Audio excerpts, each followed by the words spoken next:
Dharavi, Mumbai's biggest slum. Home to 1 million people living in some of the worst conditions imaginable. In recent years, this urban agglomeration has become the focus of many Western commentators, from Prince Charles to Danny Boyle. Kevin McCloud, TV presenter and founder of Hab Housing, recently spent some time living in the slums of Dharavi. His exploits and observations formed the basis of his RIBA Trust annual lecture, delivered in 2010. So what was the conceit behind your trip to Dharavi? Conceit is a good word, because I was intrigued by the reputation that Dharavi had built for itself through I think the promotion of it, really, by many people, urbanists, Prince Charles amongst other people, talking about its durability and its resistance and its natural resilience, and of course physically it's about as resilient as a cardboard box in a monsoon, because it's incredibly vulnerable. It's gimcrack. It's highly organic and very unable to resist weather, bulldozers, planners, state intervention. It's not at all durable. In other ways, of course, it's, as are so many things in India which are paradoxical, it's an extraordinary toxic paradox of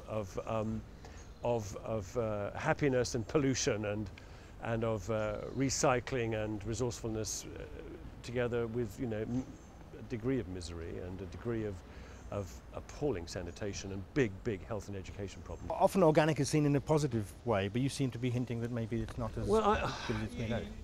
The thing is, I think you could look at a 13th century hilltop medieval town in France, or a Tuscan hilltop town, and say how delightful these places have grown up without planning. They have grown organically.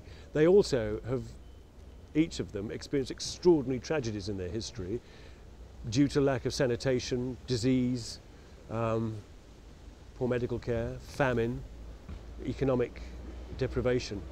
Dharavi has all of that and more. It has, on top of that, layers of PCBs and other pollutants in the watercourses, as well as all the crap and excrement. So it would be wrong to suggest that you could just allow communities with 7 billion lives on the planet, you could just allow communities to just mold themselves, because the result is toxic chaos. I think the interesting thing about Dharavi is that it's, as is the whole of India, it's accelerating in 20 years what we took 200 years to do.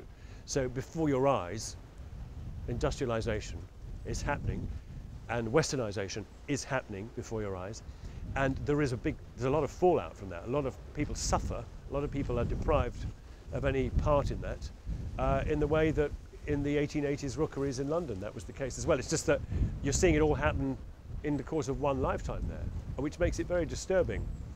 But it is no more depressing, disturbing, or shocking than it would be were you to take 200 years of our culture and compress those into one film.